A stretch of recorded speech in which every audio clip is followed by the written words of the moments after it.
Welcome them, please. Thank you. My remarks are actually drawn from and condensed from a recent Substack post that I did, and it's called "The Politics That Dare Not Speak Its Name." If in the 1930s and 1940s you were against fascism, if you were against racism, hell, if you were against lynching, there was only one political home for you, the American Communist Party.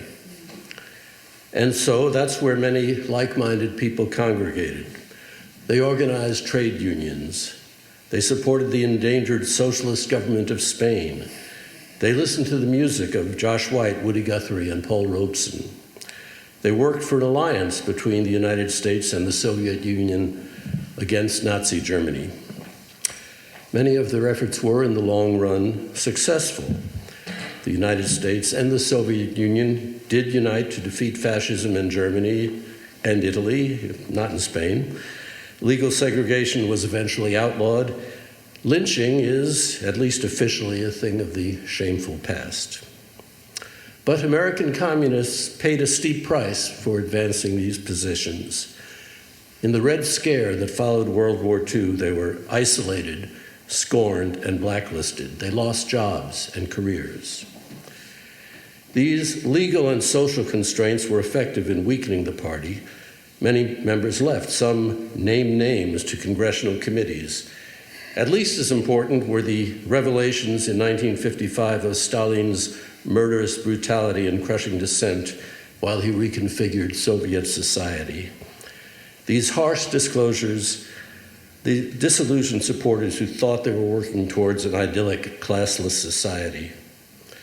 Among those who left was Harold Leventhal, the manager of Woody Guthrie, Pete Seeger, and the Weavers. "How did you do that?" I once asked Harold. "One year I just stopped paying my dues," he replied. This was the political context in which folk music became popular. Why? In one sense, folk music was invented by a post-war left-leaning crowd that was looking for a new musical home, distinct from the foxtrot moon-June vocabulary popular on the radio and in the movies. Right on. Woody Guthrie, for example, wrote the deceptively simple "This Land Is Your Land" in direct response to Irving Berlin's grandiloquent "God Bless America." In another sense, folk music and music of the people was a way to oppose the Red Scare by channeling frustration into protest and humanism. My father, Manny Greenhill, was born in 1916. He grew up in an isolated New York ghetto where, as I've heard it described, people perceived a world divided between abused Jews and abusive Christians. But he gradually left that community and found a wider one. After attending college and becoming aware of the rising fascist menace in Europe, Manny began to see the world through a different lens. He saw that not only Jews were oppressed, and Christians were not only oppressors. As the Great Depression revealed structural flaws in capitalist economies, he began to see the struggle as one of class, between labor and management. Manny was a laborer, one who made things, including at a string of factories where he helped organize workers as a union activist. By the 1950s, my dad was in Boston, where he started a small business. When he started this business, Language Press Agency, he was no longer an official member of the working class. He was selling things rather than making things. Language Press represented multiple foreign language newspapers who were seeking advertising. One of my first jobs was to cold call appropriate businesses, whom I would then urge to place an ad in, say, the upcoming Pulaski Day edition of the Polish Daily Courier or the Columbus Day edition of the Italian Post-Gazette. In the fall of 1957, his memory filled with the union songs of Woody Guthrie, Pete Seeger, and the Almanac Singers, Manny created folklore productions and contracted with Harold Leventhal to present Pete Seeger at Jordan Hall, home of the august New England Conservatory of Music. The FBI caught wind, and after approaching Manny at his local trolley station, asked why he was presenting this known communist. "He sells tickets," was the reply. That weekend, Pete Seeger and harmonica virtuoso Sonny Terry stayed in our home in Dorchester, and everything changed. Our spare bedroom became a resting place for visiting musicians. Reverend Gary Davis, John Jacob Niles, Odetta, and a host of others would follow Pete and Sonny. And our living room became a nexus for socially conscious performing artists. We called them folk singers, and so did the rest of the world. At first, the folk music community seemed a precious and well-guarded secret, far from the mainstream. But eventually, that changed.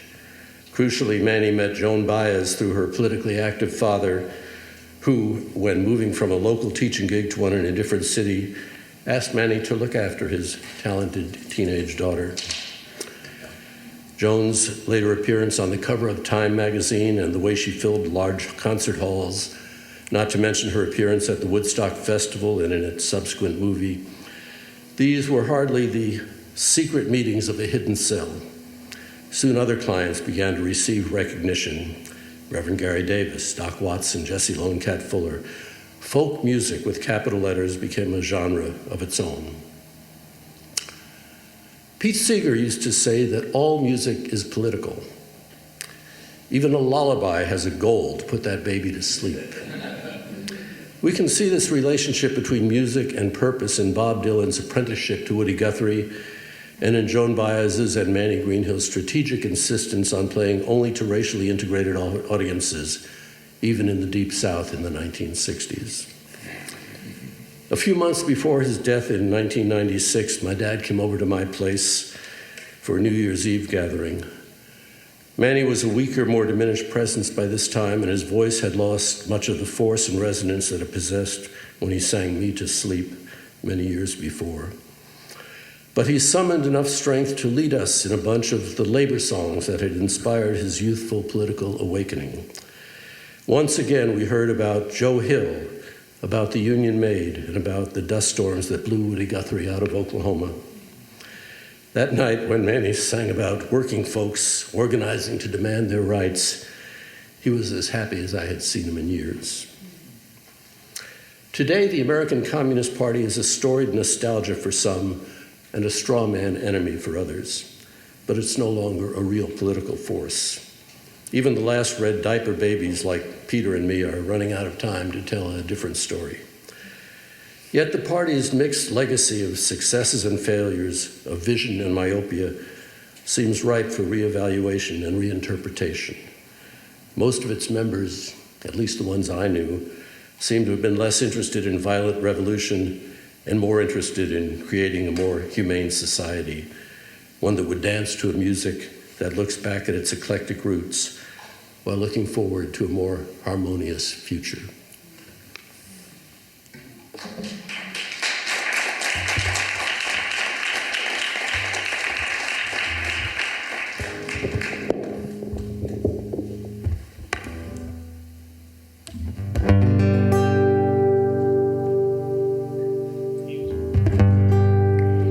I dreamed I saw Joe Hill last night, alive as you or me.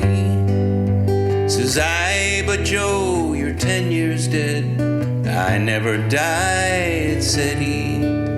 I never died, said he. The copper bosses killed you, Joe. They shot you, Joe, says I. Takes more than guns to kill a man, says Joe, I didn't die. Says Joe, I didn't die. And standing there, as big as life, smiling with his eyes, says Joe, what they forgot to kill went on to organize, went on to organize. From San Diego up to Maine, in every mine and mill, where working men are out on strike, that's where you'll find Joe Hill. That's where you'll find Joe Hill.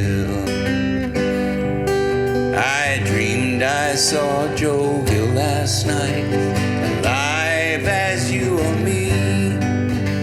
Says I, but Joe, you're 10 years dead. I never died, said he. I never died, said he.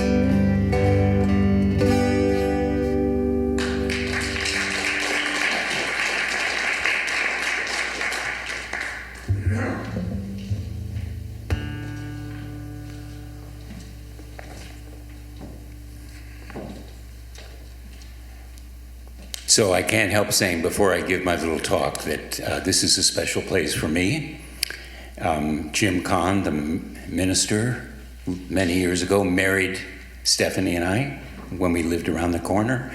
My daughter went to school in the preschool. Fred was her teacher. Oh, Fred. Yes, he must have done a good job. She came out okay. And when SMER was starting, my band then used to play benefits here, and so it's a special place. Thank you. Thank you for having us. My dad was 30 years old when his name appeared in a book called Red Channels around 1949. The book listed about 120 people the author claimed were either communists or communist sympathizers and who worked in Hollywood. If your name was there, you were instantly blacklisted. No trial, no hearing, no ability to respond. It meant that you could no longer work in Hollywood, at least under your own name. He'd been published in the New Yorker at age 22 in 1941, had written for Yank magazine during World War II, had gone behind German lines to be the first Westerner to interview Tito, then head of the Yugoslav resistance, and had come home from the war determined to be a screenwriter. His efforts had been successful, both in film and the brand new medium of television. His career was taking off, and then it wasn't. For my father, the blacklist lasted for 10 years. You could easily become unblacklisted and therefore be able to work if you name names, meaning that you told the FBI or a congressional committee the names of other people who had been at meetings with you and or who supported the causes that you did or who were members of the Communist Party, as my mom and dad were. My dad refused to ever do this, and it was a point of honor then and now. I was born in 1946 and was 3 years old when the blacklist hit, right about when my parents separated and then divorced. We were always conscious that he was blacklisted and what that meant. It was a fact of our lives. The political situation and its impact on us was always there. Beyond that, we knew that my friends' parents were also either blacklisted or were being hunted and harmed by the government, some thrown in jail, some losing their livelihoods. The Rosenberg kids went to my school. We knew what happened to their parents. The repression was real and near. But in the midst of this, I lived in a wonderful, extremely supportive left-wing community of like-minded people, including my school, the Little Red Schoolhouse in Greenwich Village, where I lived. Virtually everyone at the school was left-wing, children of artists and professionals whose parents' views aligned with ours. There was a tremendous feeling of us against them, and I was surrounded by us most of the time. We sang together, marched, discussed politics, and knew in our hearts that we were on the right side. Here are a few specific memories from that time.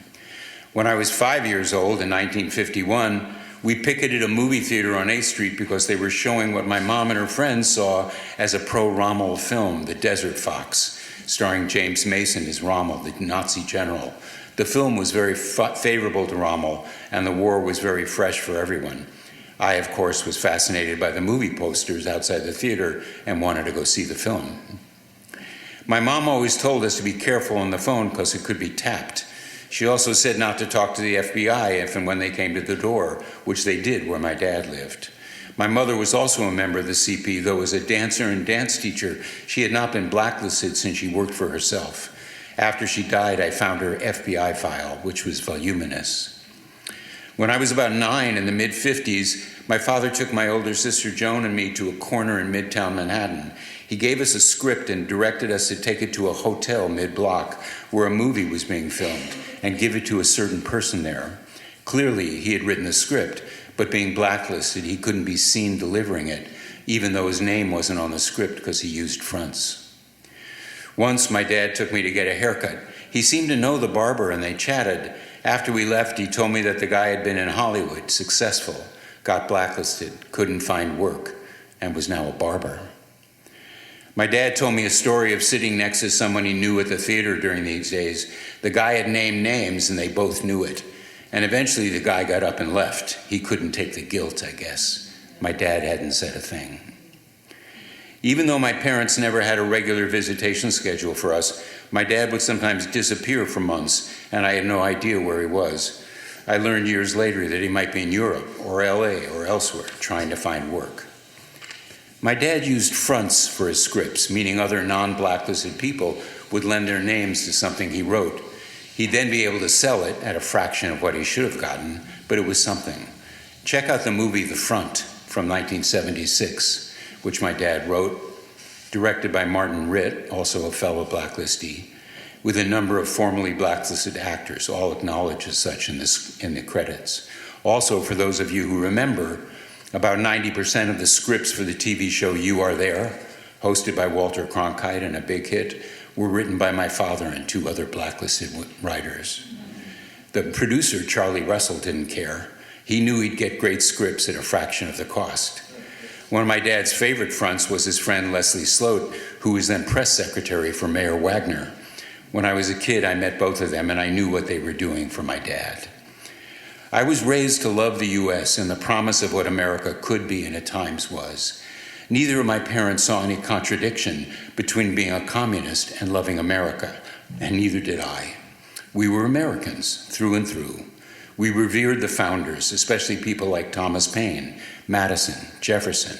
My mom loved Roosevelt and the New Deal, and especially loved Eleanor Roosevelt, who lived near us.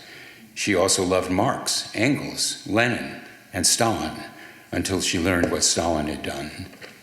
My dad and mom never let go of their beliefs, only their memberships. And this was a lesson I learned very early. Stick to your beliefs, whatever the costs. I look back with pride at their lives and their commitment to their beliefs, even knowing and experiencing the price they had to pay for those beliefs. Currently, the Writers Guild East has something called the Walter Bernstein Award, given yearly, which, quote, honors writers who bravely confront social injustice with creativity, grace, and integrity, named after blacklisted screenwriter Walter Bernstein, my dad.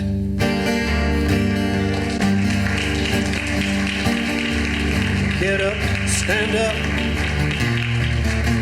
up for your rights. Get up, stand up,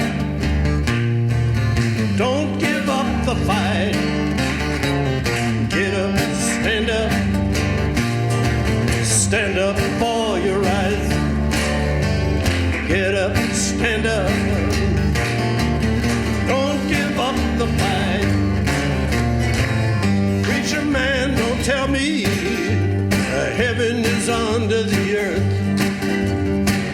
I know that you don't know what anything is worth. It's not all that glitters is gold. Half of this story has never been told, and now you see the light. Stand up for your right. Get up, stand up for your right. Get up, stand up, don't give up. Oh, don't give it up now. Get up, stand up for your rights. Get up, stand up, Don't give up the fight. Now some people say that great God will come from on high, take away most everything and make everybody high. But if you know what your life is worth, you would look for yours on earth, and now you see the light. Stand up for those rights. get up, stand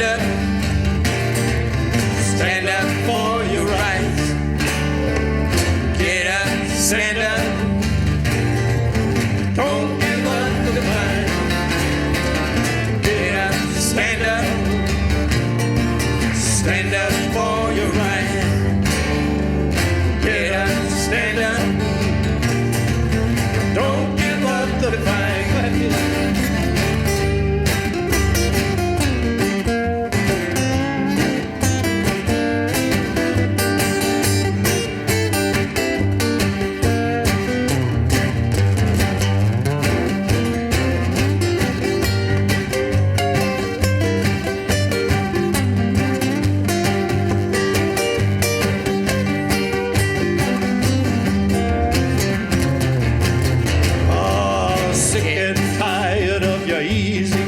twisted ways, trying to get to heaven in Jesus' name. We know and we understand Almighty God, He's a living human. You can fool some people sometime, but you can't fool all the people out at a time. Now you see your light. Stand up for your rights. Stand up now. Get up, stand up. Stand up for your right. Get up, stand up. Don't give up the fight. Don't give it up, people. Get up, stand up. Stand up.